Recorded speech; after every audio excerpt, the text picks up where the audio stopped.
জীবন শুরু হবে 25-এর পরে। যদি 30 থেকে মৃত্যু পর্যন্ত জীবন পেতে চাও, মৃত্যু নয় জীবন, জীবন মৃত নয়, সত্যিকারের জীবন, যে জীবনে ফুর্তি থাকবে, কর্ম থাকবে, শান্তি থাকবে, এই রকম জীবন পেতে চাও, তাহলে আমার কথাটা একটু মন দিয়ে শোনো। আল্লাহ তাআলা যে নিয়মে বানিয়েছেন, প্রকৃতির সাথে যুদ্ধ করে আমরা জিততে পারবো না, আল্লাহর প্রকৃতিকে মেনে নিতে হবে।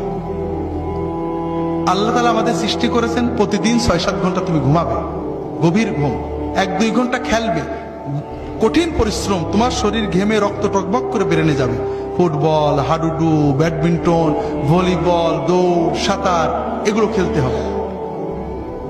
এরপর 1-2 ঘন্টা আল্লাহর ইবাদত করতে হবে, আল্লাহর সালাত, সিয়াম, জিকির যতটুকু পারা যায়, তাতে তোমার আত্মা সুস্থ হবে, তোমার মন পরিশুদ্ধ হবে, তোমার আত্মা, মন, দেহ সবকিছু প্রোডাক্টিভ হয়ে যাবে। এরপরে তুমি 4-5 ঘন্টা তোমার 25-এর পরের জন্য কর্ম বা শিক্ষা নেবে।